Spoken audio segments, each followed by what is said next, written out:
میرے لذیذ ہم وطنو، چونکہ تم چٹپٹا، مسالے دار، مبالغہ رائی پہ مبنی ایگزیجریٹڈ کانٹینٹ یعنی بیان سننے کے عادی ہو، اس لیے بدتمیزی کے فروغ کی شکایت مت کرو۔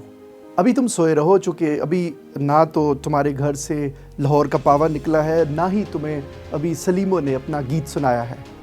میرے لذیذ ہم وطنوں، بے بنیاد باتیں سنتے اور پھیلاتے رہو، چونکہ تمہارے سب امام بھی سوئے ہیں۔ سوچو، اس معاشرے میں مفکر، دانشور ہوا کرتے تھے، وہ آپ کے اوپینین میکنگ کی ڈرائیونگ سیٹ پہ بیٹھے ہوتے تھے، لیکن جب سے وڑگیا کلچر تمہارے ہاں فروغ پایا ہے تو اب سارے دانشور، تمام سوچنے والے دماغ بے بس ہو چکے ہیں۔ اس لیے بے بس ہیں کہ جب بھی وہ تمہاری والز پہ جاتے ہیں اور کوئی علم، ادب، تخلیق پہ مبنی بات کرتے ہیں تو تم اتنی لمبی لمبی گالیاں ان کو لکھتے ہو، اور وہ ہیں جو اب خوف سے سہمے سہمے پس منظر میں چلے گئے ہیں۔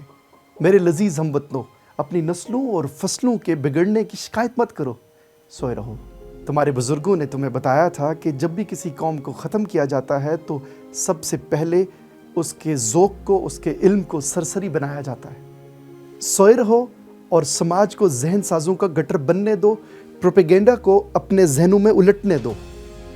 میرے لذیذ ہم وطنوں، سوئے رہو اور سیلیبریٹ کرو، چونکہ سارے سوچنے والے دماغ تمہاری انٹرنیٹ گردی سے ڈر چکے ہیں، تمہارے کمنٹس اور ڈس لائک سے ڈر چکے ہیں، اور وہ تمہیں اب دانش پہ مبنی، علم پہ مبنی، فکر پہ مبنی کوئی بات سکھانے سمجھانے کو تیار نہیں ہے، اور فکری دہشت گردی اور جذبات فروشی کا دھندا چلنے دو۔